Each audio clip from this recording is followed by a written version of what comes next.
আমাদের দুর্লভ মানব জীবনকে যদি আমরা সার্থক করতে চাই, পুণ্যের কোনো বিকল্প নাই। পুণ্যই হচ্ছে আমাদের সুখের একমাত্র উৎস। মহাকারণিক তথাগত বুদ্ধ তার জীবন দর্শনীয়। তিনি বুদ্ধ হওয়ার জন্য দানপারামি, দান উপপারামি, দান পরমত্ব পারামি পুণ্য করেছেন পুণ্য অর্জনের জন্য। তাই বুদ্ধ বলেন, হে ভিক্ষুগণ, তোমরা পুণ্যকে কখনো ভয় করবে না। ইষ্ট কান্ত প্রিয় মনজ্ঞ জীবনের জন্য পুণ্য হচ্ছে আমাদের একমাত্র পাথেয়। তাই পুণ্যকর্ম সম্পাদনই মানুষের জীবনের সমগ্র প্রাপ্তির এক অনুপম বীজ হিসাবে তথাগত বুদ্ধ তার ধর্ম ক্ষেত্রে, তার ধর্ম অভিযানে কথাটা বারবার উচ্চারণ করেছেন।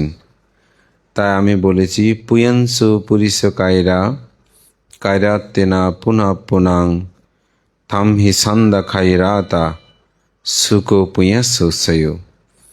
বুদ্ধ বলছেন, পুণ্যই সুখের একমাত্র উৎস। তাই পুনঃ পুনঃ বারবার তোমরা পুণ্যকর্ম সম্পাদন করো। তো আজকে আমাদের উপাসক তিনি তার পরপারগত জ্ঞাতিগণকে স্মরণ করেই এই মহতী অষ্টপুষ্কর সঙ্গদান অনুষ্ঠানের আয়োজন করেছেন।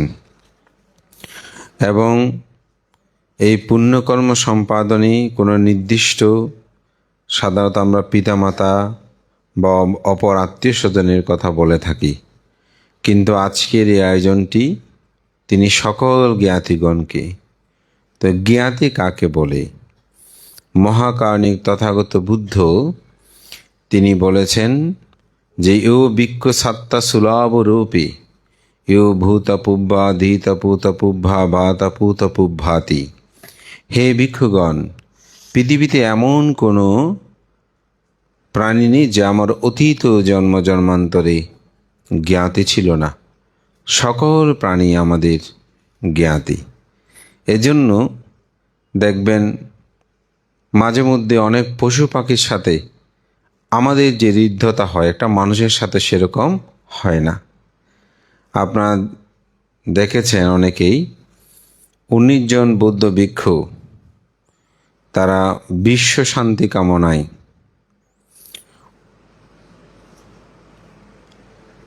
ভারত থেকে শুরু করে আমেরিকা পর্যন্ত গিয়ে তারা পৌঁছেছেন। তাদের সাথে একটা কুকুর ছিল, কুকুরটার নাম দিয়েছেন আলোকা, না? তাহলে সেই কুকুরটার সাথে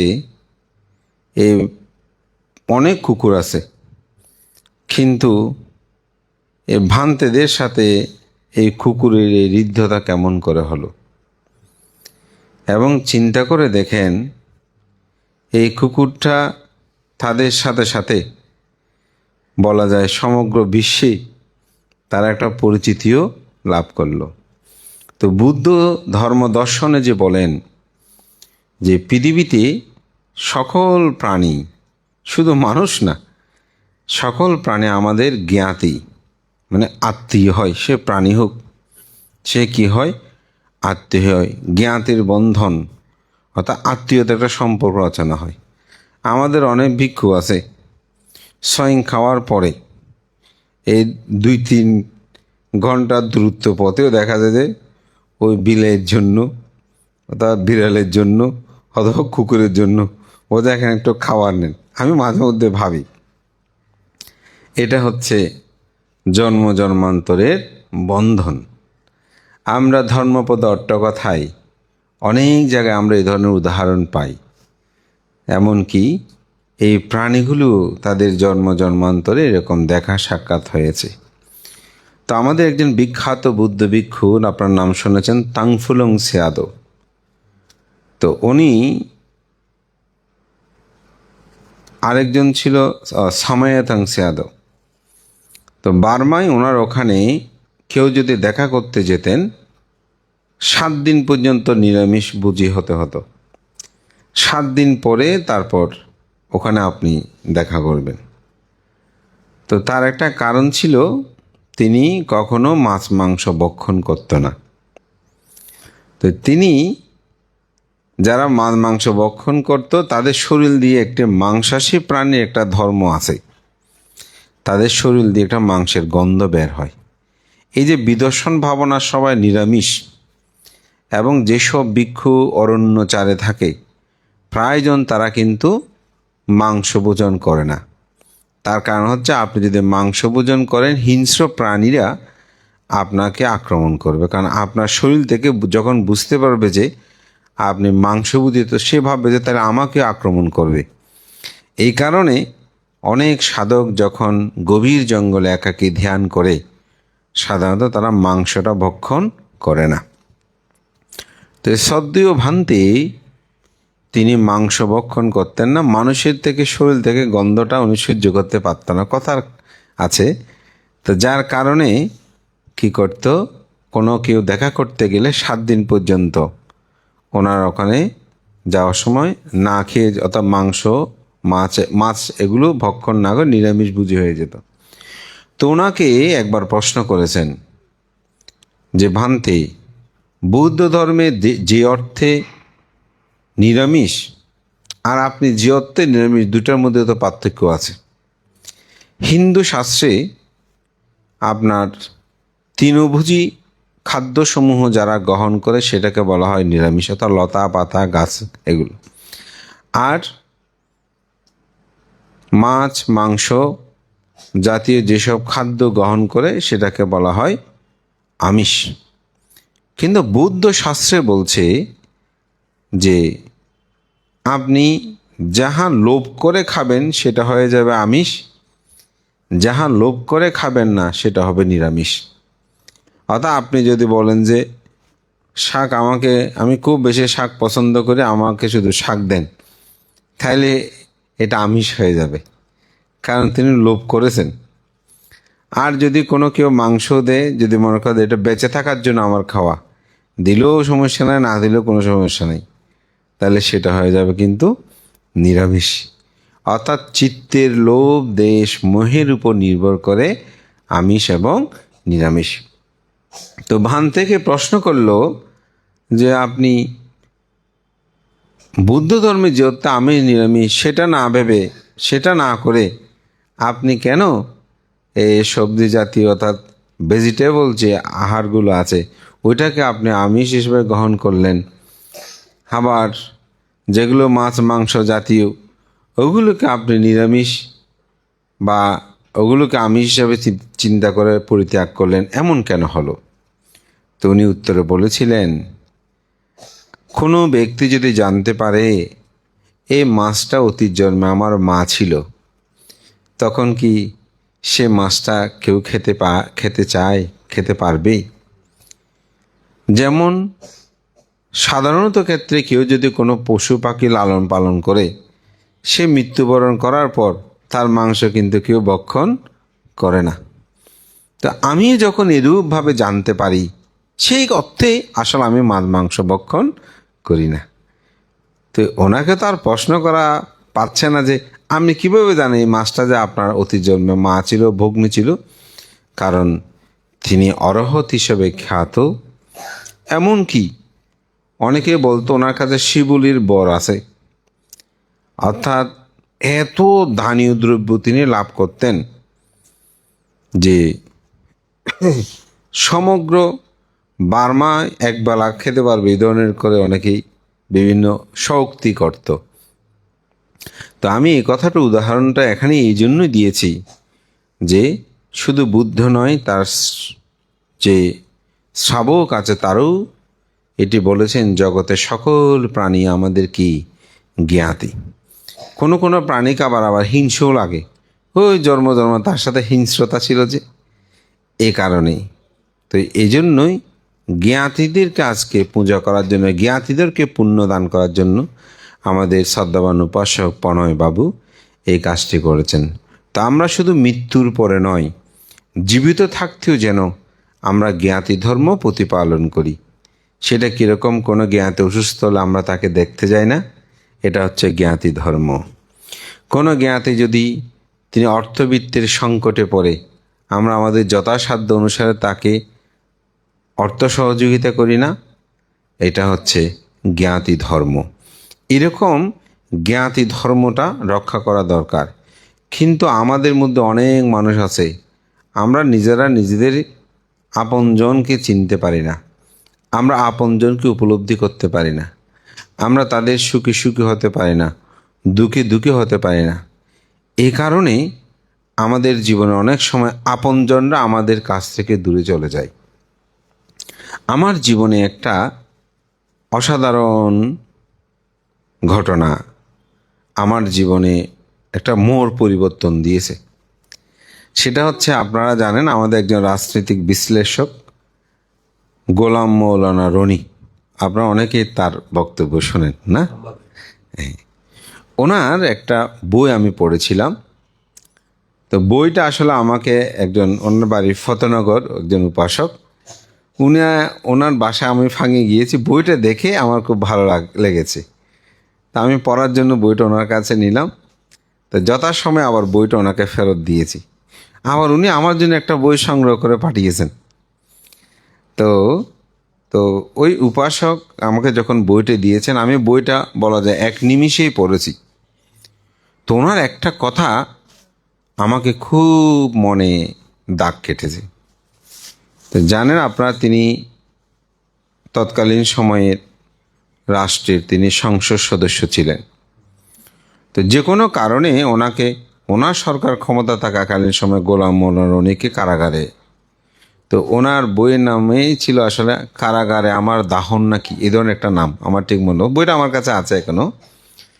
তো উনি ওনাকে বলছেন, নিজে লিখছেন যে আমি যখন এমপি হলাম তখন আমার আত্মীয় জ্ঞাতিরা আমাকে সবাই নিমন্ত্রণ করত, মূলত কোনো অর্থবিত্ত সহযোগিতার জন্য নয়, তাদের কোনো বিয়ে অনুষ্ঠানে যদি আমি যাই, তারা যেন একটু বলতে পারে আমাদের আত্মীয় সংসদ সদস্য উনি বিয়েতে এসেছেন। বলতে আমি নিবৃত্ত উপলব্ধি করতাম, মূলত এই জিনিসটাই তারা চাচ্ছে, আর অন্য কোনো কিছু নয়। কিন্তু আমি কি করতাম, তাদেরকে আমি তেমন সময় দিতে পারতাম না। যত মন্ত্রী মিনিস্টার আছে অমুক আছে, তাদের অনুষ্ঠানগুলোতে যাওয়ার জন্য, তাদের সাথে আড্ডা দেওয়ার জন্য আমি খুব ব্যাকুল থাকতাম। কিন্তু আমি যখন কারাগারে বন্দি হলাম, আমি দেখলাম যে তাদের কেউ আমার সাথে দেখা করতে আসেনি। ওই যে আমার জ্ঞাতিরা যারা ছিল, যারা শুধু আমাকে একটু পরিচয় দিতে চাইতো, আমাকে যে কোনো বিবাহ তাদের অনুষ্ঠানে দাওয়াতে আমাকে একটু উপস্থিতি হলে যারা খুব খুশি হতো, সেই মানুষগুলোই আমাকে দেখতে এসেছে। তাই তিনি বলছেন, সেজন্য আসলে আত্মীয় স্বজন জ্ঞাতি, উনি তো ওখানে জ্ঞাতি শব্দটা লিখেনি, আত্মীয় স্বজন বলছেন এরই, যে এই আত্মীয় স্বজনগুলোকে আসলে গুরুত্ব দেওয়া দরকার। আমরা ঠিক অনুরূপভাবে নিজেদের মধ্যে আপনজনকে গুরুত্ব দিই না। এই জিনিসটা কিন্তু অনেক সময় হয়। আমার ব্যক্তি জীবনে আমি সেটা লক্ষ্য করেছি। অনেক সময় কোনো অনুষ্ঠান মুখে গিয়েছি, আসলে আমার শিষ্য আছে বা অমুক আছে, আমি অনেক সময় চিন্তা করলাম তারা আপনজন, আমি যদি তাদেরকে বেশি কিছু সুযোগ দিই, অমুক দিই, হয়তো অনেক ক্ষেত্রে আমার জ্ঞাতি স্বজন আছে, তারা বুঝবে আমাকে, আমি অন্যদেরকে সময় দিই। কিন্তু আমি লক্ষ্য করলাম যে না, আসলে জ্ঞাতি স্বজন এটা রক্ষা করা দরকার, জ্ঞাতি ধর্মটা রক্ষা করা দরকার। আপনি যখন অসুস্থ হবেন, আপনি যখন বিপদে পড়বেন, দেখবেন এই জ্ঞাতিরাই কাজে এসে দাঁড়াবে। তো বুদ্ধ 3টি চর্যার কথা বলেছেন। একটা হচ্ছে লোকাত্যাচারিয়াং, বুদ্ধাত্যাচারিয়াং, ইয়াতাত্যাচারিয়াং। এই ইয়াতি মানে জ্ঞাতি চর্যা। এই জ্ঞাতির সাথে, আত্মীয় স্বজনের সাথে এই যোগাযোগ, এগুলো রক্ষা করা। তা আমাদের উপাসক প্রণয়বাবু আজকে যে সুন্দর আয়োজনে বলছেন, না বানতে কোনো নির্দিষ্ট কাউকে নয়, আমি জ্ঞাতিগণকে পুণ্যদানের জন্য আমার এই আয়োজন। তো আমি এটাকে সাধুবাদ জানাই। এটা থেকে যেন আমরা শিক্ষা লাভ করি, আমার নিজের স্ত্রী, আমার নিজের স্বামী, আমার পুত্র, আমার কন্যা, এদেরকে যেন আমরা ভাই বোন জ্ঞাতি, ওদেরকে যেন আমরা অবজ্ঞা না করি, অবহেলা না করি, তাদেরকে যেন তুচ্ছ না করি। কারণ তারাই দিন শেষে দেখবেন আপনার আপনজন হয়ে থাকবে, তারাই দিন শেষে আপনার সুখে সুখে হবেন, দুঃখে দুঃখী হবেন। কিন্তু অন্য কাউকে করবেন না সেটা আমি বলবো না, কিন্তু আমার নিজের সেটাকে নিজে আগে জাগ্রত করা উচিত। বুদ্ধ এটি বলেছেন যে জাগ্রত হয়ে নিজে অপরে জাগাও, দান্ত হয়ে দমনীতি অপরে শিখাও। অর্থাৎ আগে নিজেকে করতে হবে। এবং অসাধারণ লাগে আমার আমার একজন, আমরা 6 ভাই, তো 6 ভাইয়ের মধ্যে আমার একজন দাদা, তো ওনার জীবনে আমি সেটা দেখেছি যে উনি ভাই বোনদের জন্য কিন্তু খুব বেশি কিছু দান, মানে কেউ যদি টাকা পয়সা খোঁজে উনি প্রথম ভাই বোন বললে মোটামুটি সাথে সাথে দিয়ে দেয়। এমনকি অনেক সময় দেখেছি বিহার অমুক সমুক ক্ষেত্র উনি খুব চিন্তা করে। তো আমি একদিন বললাম মানে এই বিষয়টা, তুই না আমাকে খুব সরাসরি বললো, হদোয়া আগদি ভাই বোন মা বড় নদী ওটা খেমে খেমে এত দান করলেও না, আগদি তারা রক্ষা করা হল। তা আমি মাঝে মধ্যে ভাবতাম উনি কেন এই কথাটা বলে। তা আসলে এটাও কিন্তু কথা ঠিক যে অনেক সময় নিজের পরিবার পরিজন এগুলোকে যদি আপনি তুলে আনতে না পারেন, আপনি একা বড় হয়ে একা সুখী হয়ে আপনি সুখে থাকতে পারবেন না। তো এজন্য আপনার জ্ঞাতি পরিজন এগুলোকে করা দরকার। বুদ্ধত্ব লাভের পর যখন তিনি কপিলাবস্তু নগরে গমন করলেন, তখন দলে দলে শাক্য বংশ সবাই তারা প্রব্রজে নিয়েছে না। পুত্রকে রাহুলকে যখন পিতৃধন দিতে বলেছিল, বুদ্ধ তাকে পাত্র দিয়ে পিতৃধনে মার্গজ্ঞান লাভের জন্য তাকে প্রব্রজ ধর্মে দীক্ষা প্রদান করেছেন না। নিজের স্ত্রী সে গোপা, তাকেও স্বধর্মে প্রতিষ্ঠায় যখন তিনি ভিক্ষুণী হওয়ার জন্য গিয়েছিল, মহাপ্রজাপতি গৌতমী সহ 500 রমণী, তাদেরকে ভিক্ষুণী হিসাবে তিনি দীক্ষা প্রদানের অনুমতি দিয়েছেন না। আপনি যে উপালি থেকে শুরু করে তারপর আনন্দ এবং দেবদত্ত, ওনারা সবাই যখন 5 জন রাজীয় বংশী ওনারা গিয়েছেন, ওনাদেরকে তিনি প্রব্রজে দিয়েছেন না। অর্থাৎ বুদ্ধ জ্ঞাতি ধর্মের কথা বলেন। সবচেয়ে একটা অসাধারণ কথা বিনয়ী, সেটি হচ্ছে শাক্য বংশীয় ব্যতীত অন্য কেউ যদি প্রব্রজে নিতে আসে, তাকে 3 মাস 6 মাস তাকে পরীক্ষা করে দেখতে হবে সে আসলে প্রব্রজে নিতে এসেছে সেটা সঠিক কিনা। সাথে সাথে তাকে প্রব্রজে দেওয়া যাবে না। কিন্তু কেউ যদি শাক্যবংশীয় আসে তাকে সাথে সাথে প্রব্রজিতে বলেছেন। এটা কোনো পক্ষপাতিত্ব নয়, বুদ্ধ এখানে যুক্তি দিয়েছেন তারা কখনো আমার বিরুদ্ধে ষড়যন্ত্র করবে না, কিন্তু অন্যরা এসে সেজে তারা হয়তো এটা বিরূপ করতে পারে। সেজন্য আপনারা যে আমাদের কাছে গেলে বান্তায় আমি কালকে প্রব্রজে নেব, বান্তায় এই মুহূর্তে প্রব্রজে নেব বলে আমরা দিয়ে দিই ওই জ্ঞাতি হিসাবে। কিন্তু এখানে যদি কেউ ভিন্ন কেউ আসে, যেমন কিছুদিন আগে আমাদের শ্রদ্ধানিধির কে একজনে ফোন করে জানালো ভিন্ন ধর্মাবলম্বী যে এরকম, তা আমাকে ফোন দিল, বলছে ভান্তে মানে উনি এরকম হতে চায়। তা আমি প্রথমে সরাসরি না বললেও পরে আসলে আমি আর যোগাযোগ রক্ষা করি নি। সে আমাকে অনেকবার ফোন টোন দিয়েছে। এখন এই দেশে তো সব কিছু করা যায় না, কোথায় কোন বিভূতে পড়ি। তারপর আমার কল্যাণ মিত্র বলছে বাঁধতে সাবধান, আগে নিজেকে রক্ষা করেন, সেভ করেন। তো আসলে এটা এই জন্যই বলছি, অর্থাৎ আপনার নিজেকে রক্ষা করতে হবে। তা আমাদের জীবন দর্শনে যেমন আজকে আপনার দানাদি কর্ম সম্পাদন করছেন, এই কর্ম করতে সবাইকে লাগে না, কোনো জ্ঞাতি লাগবে না। নিজেই একজন দাতায় একজনে বসে তিনি চাইলে পুণ্যকর্ম করতে পারেন। কিন্তু সকলকে এখানে আহ্বান করার কারণ হচ্ছে যেন সম্মিলিতভাবে এই দানকর্ম সম্পাদিত হয়।